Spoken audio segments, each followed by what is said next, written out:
بالله من الشيطان الرجيم. بسم الله الرحمن الرحيم.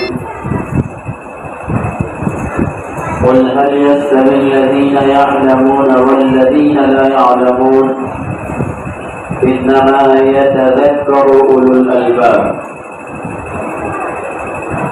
وقال الله تبارك وتعالى في موضع آخر: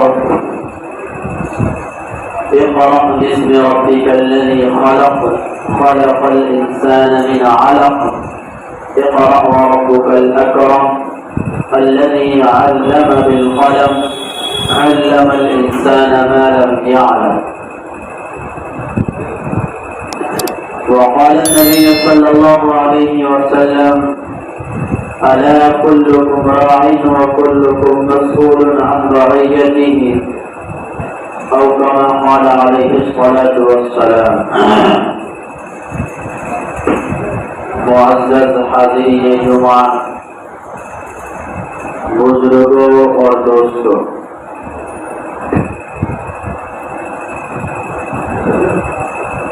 اسلام ایک مکمل نظام زندگی کا نام ہے،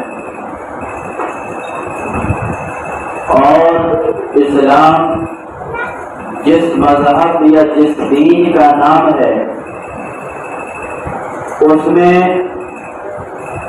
دیگر جتنے بھی مذاہب دنیا کے اندر ہے تمام مذاہب اور تمام ادیان جذب ہو سکتے ہیں، اسلام کے اندر سما سکتے ہیں، اور اسلام دین فطرت ہے۔ اسلام کے اندر جتنے بھی احکامات ہیں اور جتنے بھی قوانین ہیں انسان کی فطرت سے ہٹ کر کے اور انسان کی طبیعت سے ہٹ کر کے نہ تو کوئی قانون ہے اور نہ کوئی ضابطہ ہے، اور ایک انسانی زندگی کے لیے زندگی میں جن جن مواقع پر ہدایت اور رہنمائی کی ضرورت پڑتی ہے وہ تمام کی تمام رہنمائی اسلام کے اندر موجود ہے۔ نہ تو اس کے اندر کسی چیز کی کمی ہے کہ دوسرے مذاہب سے لینے کی ضرورت پڑے، اور نہ ہی اس کے اندر کسی چیز کی زیادتی ہے کہ اس کے اندر سے کوئی چیز نکالنے کی ضرورت پڑے۔ ایک کامل، ایک مکمل، ایک اکمل اور ایک پورا کا پورا نظام زندگی کا نام اسلام ہے۔ اللہ تبارک و تعالی نے خود قرآن پاک میں ارشاد فرمایا: الیوم اکملت لکم دینکم، آج میں نے تمہارے لیے تمہارے دین کو مکمل کر دیا۔ اور یہ مکمل بتلانے والی ذات ایسی ہے جس نے انسانوں کو پیدا فرمایا، دنیا کو بنایا، دنیا کے اندر ساری کی ساری چیزیں بنائی۔ وہ احکم الحاکمین ہے، وہ علیم الخبیر ہے، اور وہ حکیم ہے، حکمت والا ہے، دانائی والا ہے۔ اور اللہ تبارک و تعالیٰ نے جب اس کو اکمل کہا کہ میں نے تمہارے لیے تمہارے دین کو مکمل کر دیا، تو ظاہر سی بات ہے کہ دنیا کی کوئی طاقت اس کو ناقص نہیں بتلا سکتی، اور دنیا کا کوئی بھی بڑے سے بڑا عقل مند اس کے اندر کسی طرح کی کمی کو تلاش نہیں کر سکتا۔ اسلام کی کوئی چیز اگر ہماری سمجھ میں نہیں آتی ہے تو یہ ہماری عقل کی کمی ہے، ہمارے عقل کا قصور ہے، ہماری سمجھ کی کمی ہے۔ اسلام کے اندر کسی چیز کی کمی نہیں ہے، اور اللہ تبارک و تعالیٰ اس دین سے راضی بھی ہو گیا۔ وَرَضِيتُ لَكُمُ الْإِسْلَامَ دِينًا،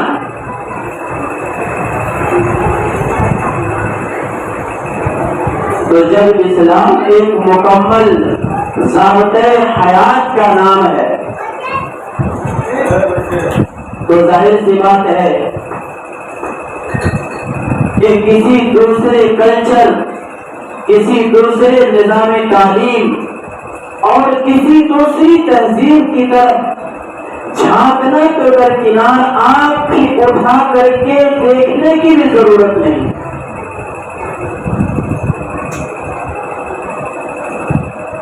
کہ مغرب کا نظام تعلیم بہت اچھا ہے، یورپ کا نظام تعلیم بہت اچھا ہے، اور ان کا سسٹم بہت اچھا ہے، ان کا کلچر بہت اچھا ہے۔ یہ اس بات کی دلیل ہے کہ کہنے والا اسلامی تعلیمات سے اور اسلامی احکامات سے یکسر غافل ہے۔ اس نے اسلام کو سمجھا ہی نہیں ہے، اسلام کی تعلیم کو، اسلام کی تعلیم کا مطالعہ ہی نہیں کیا ہے۔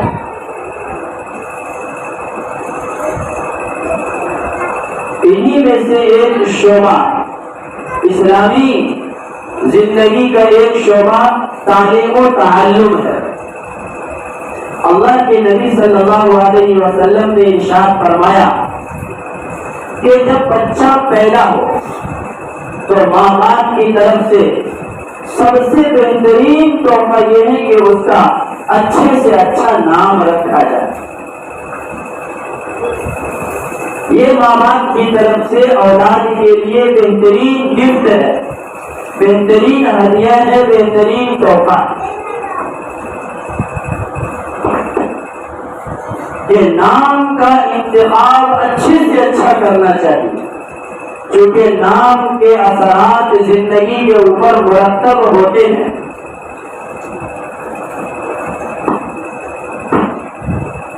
اب نام انسان کب اچھا رکھے گا؟ جب نام کے معنی کو اور نام کے مطالب کو سمجھے گا۔ اور آج کل تو یہ وبا پھیلی ہوئی ہے کہ انٹرنیٹ سے نام نکالا اور جو نام سننے میں یا جو نام لکھنے میں یا جو نام پڑھنے میں تھوڑا سا اچھا معلوم ہوا وہ اٹھا کر کے رکھ دیا، اب چاہے اس کا مطلب کچھ بھی ہو، یا پھر قرآن پاک کھولا اور قرآن پاک میں کوئی آیت سمجھ میں آئی، اسی آیت کو اٹھا کر کے نام رکھ دیا، اور عجیب عجیب نام آپ کو مارکیٹ میں ملیں گے۔ خیر آج کا یہ موضوع بھی نہیں ہے، لیکن میں اشارہ صرف کرتا ہوں کہ ہمارے ایک دوست معلومی میں امتحان لینے کے لیے گئے تو ایک بچی کا نام تھا القاریہ اور دوسری بہن کا نام القاریہ اور ایک بچی کا نام غیر المغضوبی۔ یہ عجیب عجیب نام لوگوں نے رکھنا شروع کر دیا کہ نیا ہونا چاہیے، کچھ نہ کچھ نیا نام ہونا چاہیے، نیا ضرور ہونا چاہیے لیکن اس کے معنی بھی سمجھ میں آنے چاہیے اور اس کے معنی بھی اچھے ہونے چاہیے۔ تو ماں باپ کی طرف سے بچے کے لیے بہترین تحفہ اور بہترین گفٹ یہ ہے کہ بچے یا بچی کا اچھے سے اچھا نام رکھا جائے۔ اب دوسرا مرحلہ یہ ہے کہ اللہ کے نبی صلی اللہ علیہ وسلم نے ارشاد فرمایا کہ دوسرا مرحلہ اور دوسری خیر خواہی بچوں کے ساتھ یہ ہے کہ اس کی اچھی تربیت کرے اور اس کو اچھے سے اچھا تعلیم دے۔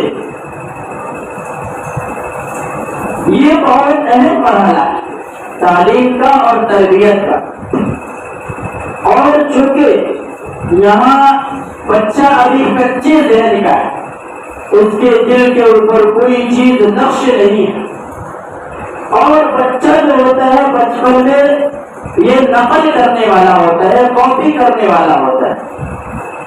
ماں باپ کو یا بھائی بہن کو، بڑے بھائی بہن کو یا ماں باپ کو گھر میں بچہ جو کرتا ہوا دیکھے گا وہی کرے گا، آپ بچے کو جو کہیں گے وہ نہیں کرے گا۔ تربیت کا اعلیٰ درجہ یہ ہے کہ ماں باپ بچے کے سامنے اچھے سے اچھا کام کرے، تو بچہ ماں باپ کو عمل کرتا ہوا دیکھ کر کے کرے گا. آج ہم نے اس پیٹرن کو بدل دیا. ہم یہ سوچتے ہیں کہ بچہ بچپن سے ہی بالکل اعلیٰ طبیعت کا اور شرافت کا مالک بن جائے کہ ہم جو کہیں وہ بچہ کرے، لیکن ہم جو کرتے ہیں وہ بچہ نہ کرے. ایسا ممکن نہیں. بچہ بچپنے میں اگر ماں باپ کو نماز پڑھتا ہوا دیکھے گا تو بچہ بھی ماں باپ کے ساتھ رکوع کرے گا، سجدہ کرے گا، نماز کے لیے بغل میں آ کر کے کھڑا ہوگا. لیکن اگر بچہ ماں باپ کو موبائل چلاتا ہوا دیکھے گا تو ظاہر سی بات ہے کہ بچے بھی موبائل کی طرف ہی لپکیں گے. ماں باپ چھوٹے بچوں کے سامنے اگر گالن گلوچ کرتے ہیں، آپس میں لڑائی جھگڑے کرتے ہیں اور گالیاں دیتے ہیں تو بچے بھی گالیاں ہی سیکھیں گے. اس لیے یہ تربیت کی پہلی سیڑھی ہے اور تربیت کا پہلا زینہ ہے کہ آپ بچوں کے سامنے وہ کام کریں جو آپ بچوں سے کروانا چاہتے ہیں اور بچوں کو سکھلانا چاہتے ہیں. اسی لیے کہا گیا کہ ماں کا گود جو ہے یہ بچے کا سب سے پہلا مدرسہ ہے اور اس کے لیے ضروری ہے کہ ماں پڑھی لکھی ہو، ماں تربیت یافتہ ہو. اگر ماں پڑھی لکھی ہوگی، ماں تربیت یافتہ ہوگی تو بچے کی صحیح تربیت ہوگی، اور ماں مزاج کی صحیح ہوگی تو بچے کی تربیت بھی صحیح ہوگی. لیکن ماں اگر پڑھی لکھی نہیں ہے اور اس کی خود تربیت نہیں ہوئی ہے، ہمیشہ بچوں کے سامنے لڑنا جھگڑنا، گالن گلوچ کرنا، موبائل دیکھنا، ٹی وی دیکھنا، تو بچہ آپ یقین مانیے کہ اسی ماحول کا آپ کا بچہ بنے گا. یہ گھر کی تربیت ہے. اب دوسری چیز ہے تعلیم. کہ تعلیم کے لیے ہم ایسے ادارے کا انتخاب کریں جہاں مکمل ایک تعلیم تربیت کے ساتھ ساتھ تعلیم اور تربیت دونوں کا نظام چلتا ہو. اگر ایسے اداروں کا انتخاب ہم نے نہیں کیا کہ بچہ گیا اور یوں ہی مکتب میں ٹائم پاس کر کے آ گیا تو ظاہر سی بات ہے کہ اس طرح سے اگر 10 سال بھی بچہ مکتب میں جاتا رہے گا تو جو کا تو ہی رہے گا، زندگی کے اوپر یا پڑھائی کے اوپر کچھ اثرات مرتب نہیں ہوں گے. اس تعلیمی نظام کو بہتر سے بہتر بنانے کے لیے جو دینیات کا نظام ممبئی کے اندر چلتا ہے فائنٹیج کا، اس نے ایک پہل کیا. انہوں نے دیکھا کہ ہمارے بچے اسکول میں جب جاتے ہیں تو ان کے لیے اسکول والے ایک ڈریس متعین کرتے ہیں تاکہ سارے بچے ایک جیسے دکھے. ان کے گلے میں آئی ڈی کارڈ کا انتخاب ہوتا ہے. تیسری چیز، وہ رول لاگو کرتے ہیں، اپنا قانون لاگو کرتے ہیں کہ بچے کو اس ٹائم پہ اسکول میں حاضر ہو جانا ہے ہر حال. اگر 10 منٹ لیٹ ہو گیا یا 5 منٹ لیٹ ہو گیا تو اسکول کا گیٹ بند ہو جائے گا، بچے کی انٹری بند. پھر وہ یہ قانون لاگو کرتے ہیں کہ سال میں 75%، 75 یا 80% اسکول کی حاضری ضروری ہے. اگر یہ حاضری نہیں رہی تو اینوئل ایگزام جو ہوگا، سالانہ امتحان، اس کے اندر انٹری نہیں ہوگی. یہ سب اسکول کے اندر نظام لاگو ہے. اور پھر سب سے بڑی بات یہ ہے کہ اسکول کی فیسیں بہت مہنگی ہے، لیکن اس کے باوجود مسلمانوں کا ایک بڑا طبقہ، بلکہ یہ کہنا چاہیے کہ مسلمانوں میں جو تعلیمی شرح ہے اس میں اگر آپ دیکھیں گے تو 80% یا 85% مسلمان کے بچے اسکول میں جاتے ہیں، اور ایسے اسکول میں جاتے ہیں جہاں دینی تعلیم کا کوئی تصور نہیں ہے. کوئی تصور نہیں ہے کا مطلب یہ ہے کہ عیسائی اگر اسکول چلاتا ہے تو عیسائی مشنری کے مطابق وہ اپنا عقیدہ بچوں کو سکھلاتے ہیں۔ کوئی اگر غیر مذہب والا اسکول چلاتا ہے تو ظاہر سی بات ہے کہ وہ اپنے مذہب کی تعلیم کی اشاعت کرتے ہیں، اسلام کی تعلیم سے دور رکھتے ہیں۔ اور ایک بات آپ یاد رکھیے کہ یہ جو مشنری اسکول ہے، انہوں نے بچے کی ٹائمنگ کو اس طرح گھیر دیا ہے کہ بچہ دینی تعلیم اور اسلامی تعلیم کے لیے وقت نکال نہ سکے۔ اسکول سے آیا تھک گیا، اس کے بعد ٹیوشن کا ٹینشن، ٹیوشن سے آیا تو ہوم ورک کا ٹینشن، ہوم ورک مکمل کیا وقت ختم ہو گیا۔ جانا تو اس کو اسکول ہی ہے 3-4 گھنٹے کے لیے، لیکن اس کے لیے ٹیوشن لازم ہے۔ اگر ٹیوشن نہیں پڑھے گا تو بچہ اسکول میں پاس نہیں ہو سکتا۔ ہوم ورک کر کے نہیں آئے گا تو اگلے دن جو کلاس چلے گی اور اگلے دن کا جو سبق ملے گا، 2 ہوم ورک ایک ساتھ جمع ہو جانے کی وجہ سے بچے کے اوپر بوجھ آ جائے۔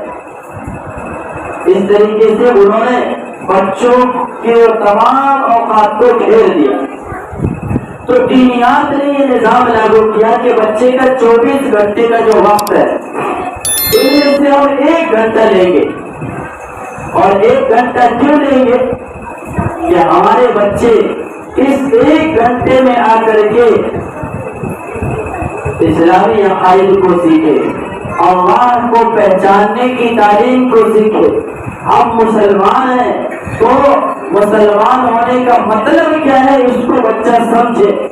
مسلمان ہے تو 5 وقت کی نماز ہمارے اوپر فرض ہے، نماز کو پڑھنے کا طریقہ اور نماز کے اندر پڑھی جانے والی چیزوں کو صحیح طور پر سیکھے۔ ہم مسلمان ہیں تو جو موٹے موٹے مسائل ہیں اور روزمرہ پیش آنے والے مسائل ہیں ان تمام چیز کو سیکھیں۔ مسلمان ہیں تو رسول اللہ صلی اللہ علیہ وسلم کی جو تعلیمات ہیں اور رسول اللہ صلی اللہ علیہ وسلم کی جو سیرت طیبہ ہے ان کو سیکھیں۔ اب اس کے لیے دینیات نے ایک نظام بنایا کہ بچہ ٹائم ٹو ٹائم آئے اور صرف 1 گھنٹے کے لیے آئے۔ ایسا نہیں ہے کہ 3 گھنٹے 4 گھنٹے 2 گھنٹے اتنا وقت بھی نہیں لیتے۔ 1 گھنٹے کے لیے آئے لیکن پابندی کے ساتھ آئے۔ پہلی شرط کہ 1 گھنٹے کے اندر کم سے کم 40 سے 45 منٹ کنٹینیو کلاس چلے،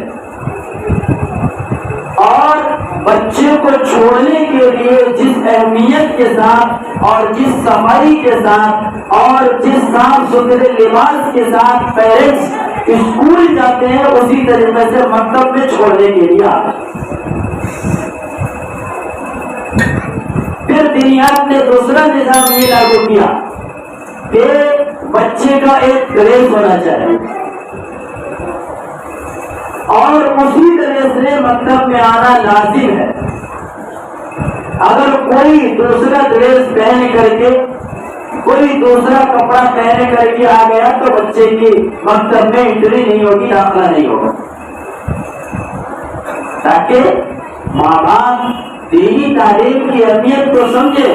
ہم کسی فنکشن میں جاتے ہیں، کسی شادی میں جاتے ہیں تو بچے کو نیا کپڑا پہنانے کی کوشش کرتے ہیں، اچھے سے اچھا کپڑا پہنانے کی کوشش کرتے ہیں کہ وہاں پہ دوسرے رشتے دار آئیں گے، اچھے اچھے لوگ آئیں گے تو ہمارے بچوں کی بدنامی نہ ہو جائے اور ہماری بدنامی نہ ہو کہ اس کے پاس کپڑا پہنانے کی بھی اوقات نہیں۔ وہاں پہ ہماری عزت کی فکر رہتی ہے، لیکن یہاں بچہ دینی تعلیم سیکھنے کے لیے آ رہا ہے جو بچے کی پوری زندگی کا سرمایہ ہے، اور مرنے کے بعد جو ہمیشہ ہمیش کی زندگی ہے اس کی کامیابی کی ضمانت ہے یہ تعلیم۔ اس کو سیکھنے کے لیے آ رہا ہے تو ٹیوشن میں بھیج دیتے ہیں، بچے کی ناک بہ رہی ہے، منہ دھونا بھی گوارا نہیں کرتے، اس کو یوں ہی بھیج دیتے ہیں۔ بچہ بستر سے اٹھا، آنکھ ملتا ہوا مکتب میں لا کر کے چھوڑ دیتے ہیں۔